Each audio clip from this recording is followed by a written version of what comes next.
दोस्तों, मेरे real cricket news में आप सभी लोगों का स्वागत है। दोस्तों, 1 दिसंबर 2006 को भारतीय टीम ने पहला T20 मैच खेला था। दोस्तों, आज उस टीम के सारे पुराने खिलाड़ी टीम इंडिया से अलविदा कह चुके हैं, सिवाय एक के। लोगों को लगा था कि यह अब लौट के नहीं आएंगे, क्रिकेट के गुमनामी के अंदर कहीं खो जाएगा, लेकिन इसकी कहानी अभी बाकी था। दोस्तों, सारी दुनिया को दिखानी है। यह तो क्रिकेट का दुनिया का डॉन तो नहीं, पर हाँ, इस साल IPL के RCB का खलनायक जरूर रहा है। जी हाँ, यह खिलाड़ी और कोई नहीं बल्कि दिनेश कार्तिक है। दोस्तों, आज हम इनकी कहानी इसलिए सुना रहे हैं क्योंकि आने वाले T20 वर्ल्ड कप में इस जुझारू खिलाड़ी का नाम है। दोस्तों, कार्तिक की कहानी में दमदार खिलाड़ी का प्यार और दोस्ती में मिले धोखे से शराबी बनने से लेकर सुसाइड के और फिर दमदार प्रदर्शन से अपने भारतीय टीम में वापसी करने तक सब कुछ शामिल है। तो चलिए आज आप लोगों को दिखाते हैं। साल 2004 के सितंबर में दिनेश कार्तिक के नाम के युवा खिलाड़ी विकेट कीपर ने भारतीय टीम में अपना डेब्यू किया। फिर आया इसी साल का दिसंबर, महेंद्र सिंह धोनी वनडे में डेब्यू किया और अपने 5वें मैच में ही सालों की खोज को पूरी कर दी। अब ना राहुल द्रविड़ विकेट के पीछे ग्लव्स पहनते और ना ही हर रोज विकेट के पीछे नया चेहरा रहता। अब मजे हुए भारतीय विकेट कीपर की तरह दिनेश कार्तिक भी डोमेस्टिक क्रिकेट में ही तक रह गए। इस बात को 18 साल पूरा होने वाले हैं और इन सालों में कार्तिक टीम इंडिया से कई बार भीतर बाहर होते रहे और तकरीबन हर बार बाहर होने के कुछ वक्त की बाद उन्होंने बेहतरीन वापसी की। अब IPL में दरकार था और टीम इंडिया में वापसी की और उन्होंने अपने बल्ले से ऐसा धमाल मचाया है कि लोग बोल रहे थे कि भले रोहित कोहली को बिठा दो, लेकिन दिनेश कार्तिक को इस साल T20 वर्ल्ड कप में होना ही होना चाहिए। लेकिन यह था कार्तिक का कैरियर और उनके फॉर्म का एक छोटा सा वीडियो। लेकिन आप लोग आजकल फेसबुक या इंस्टाग्राम में देखे होंगे इस तरह के न्यूज जिसमें कार्तिक आशिकी के RJ और दीपिका आरोपी है, प्यार के चक्कर में कैरियर को बर्बाद किया और नशेड़ी हो गए और अपने सुसाइड के सीन अब पढ़ किस्सा भावुक हो गया और अच्छे भी लगता है।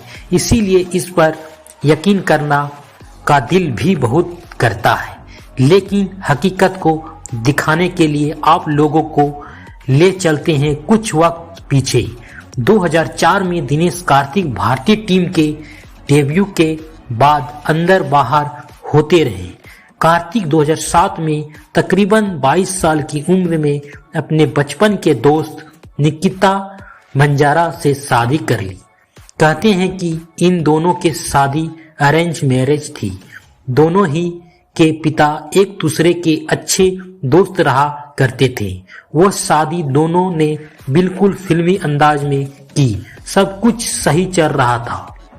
2009 में जब दिनेश कार्तिक को तमिलनाडु लिस्ट A में कप्तानी करने का मौका मिला और उसी टीम में मुरली विजय और दिनेश कार्तिक अपना थे और उन दोनों के बीच दोस्ती बहुत गहरी थी और उन दोनों उस टीम के ओपनर भी रहा करते थे।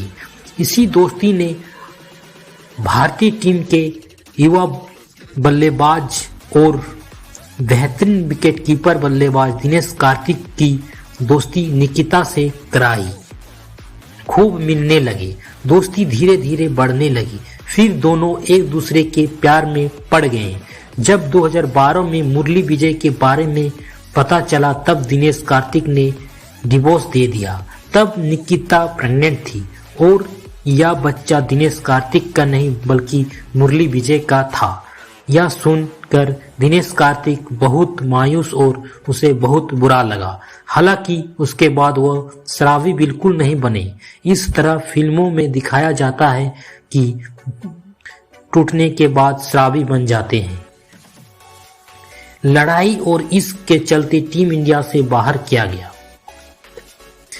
टीम इंडिया में सालों से दूसरे विकेट कीपर की जरूरत थी, जो कि पहला विकेट कीपर में MS धोनी निभा रहे थे और पूर्व क्रिकेटर का मानना था कि दूसरे विकेट कीपर की जरूरत नहीं है। अगर जरूरत पड़ी तो राहुल द्रविड़ उसे बखूबी निभा सकते हैं। दोस्तों, अब बात होने लगी तमिलनाडु के कप्तान दिनेश कार्तिक को कप्तानी से बाहर करने की और मुरली विजय को कप्तानी देने की, लेकिन उस समय कप्तानी मिले लक्ष्मीपति बालाजी को। जी हाँ, वही बालाजी जिन्होंने भारतीय टीम में मुस्कुराकर छक्के लगाते थे। अब IPL से दिनेश कार्तिक को बाहर करने की मांग उठ रही थी, लेकिन वह 2008 से लगातार IPL खेल रहे हैं। लेकिन हाँ, एक समय उसे ऐसा लगा था कि अब उनके क्रिकेट कैरियर खत्म होने वाला है। तब उसके शुरुआत के दोस्त अभिषेक नायर टीम में आ गए थे। अभिषेक नायर और दिनेश कार्तिक एक साथ पूरे IPL सीजन में क्रिकेट खेली और एक साथ अभ्यास किया और अभिषेक नायर ने दिनेश कार्तिक को झुकने नहीं दिया और हमेशा उसे हौसला बढ़ाए रखा और आज हम लोग दिनेश कार्तिक के बहुत बड़े फैन हो गए हैं। और हाँ दोस्तों, एक ऐसा वक्त सामने आया था कि जब दिनेश कार्तिक पूरी तरह से टूट गए थे और पूरी तरह से वह अनफिट होने लगे थे, तब आ गया था कि तब आत्महत्या करने की सोच रहे थे, पर ऐसा हुआ नहीं।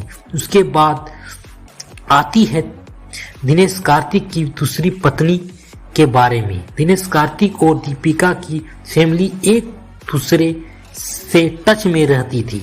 दिनेश कार्तिक और दीपिका की पहली मुलाकात जिम में हुई। इसी दोनों के बीच में दोनों का प्यार बढ़ा और एक दूसरे से लंबी डेट होने लगी और अंत में जाकर दोनों ने 2015 में एक दूसरे का हाथ थामा और शादी कर ली।